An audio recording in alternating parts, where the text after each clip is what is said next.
Bonjour à tous. Alors aujourd'hui je vais vous montrer comment je procède pour faire des sablés bretons au beurre de Bicelle. C'est très simple, d'ailleurs il n'y a pas de difficulté majeure. Alors d'abord mélangez vos différents beurres, passez-les un petit coup au micro-ondes légèrement s'il y a besoin. Et ensuite mettez les jaunes d'œufs cuits. Alors on peut s'étonner de trouver des jaunes d'œufs cuits, c'est tout simplement parce que vous facilitez le sablage. En bouche c'est tout simplement merveilleux. Voilà la raison pour laquelle je vous conseille vivement de suivre ce conseil que de mettre des jaunes d'œufs crus. Voilà, mélangez le tout, c'est très simple.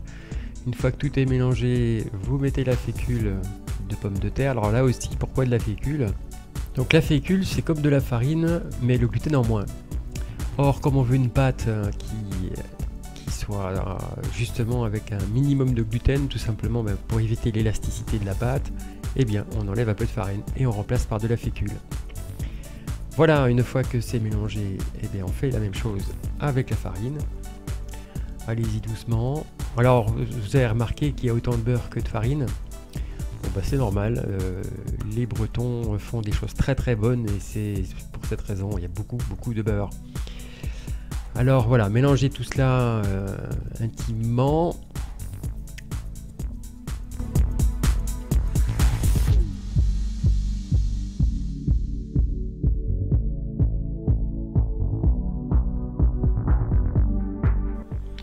Voilà, grattez un petit peu les bords de façon à ce que tout soit bien mélangé. Alors vous voyez, ça fait une pâte qui est quand même très souple, on ne peut pas la travailler le jour même, c'est vraiment pas possible. Alors mettez-la dans un plastique, quelque chose, et ensuite filmez et au froid. Et le lendemain, vous pourrez l'utiliser.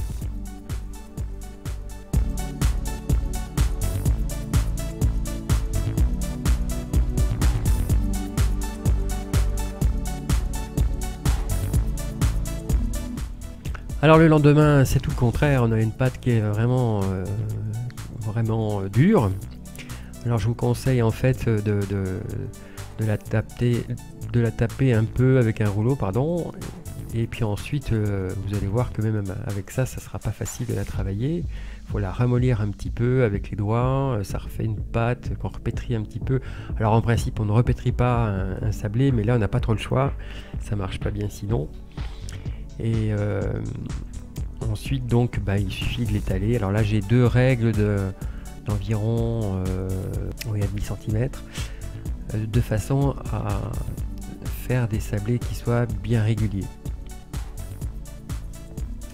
Alors donc on peut observer que les sablés ne se déforment pas et c'est grâce à la pâte qui est bien fraîche, bien froide. Si elle revient à la température ambiante, ça refait ce qu'on a vu tout à l'heure et là c'est mission difficile voire impossible. Donc une pâte bien fraîche reste la clé de la pâte sablée, des pâtes sablées.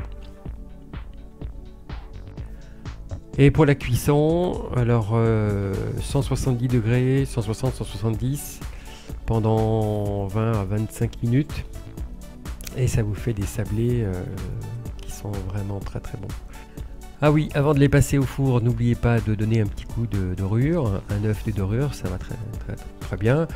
Et un petit mot aussi sur le fait, j'insiste encore une fois sur les jaunes d'œufs durs et la fécule de pommes de terre, ça vous donne des sablés avec une sensation de sablé vraiment extraordinaire. Voilà, faites attention à ces petits détails, ils sont importants. Voilà, j'espère que cela vous a plu. Passez une bonne journée et à très bientôt. Salut!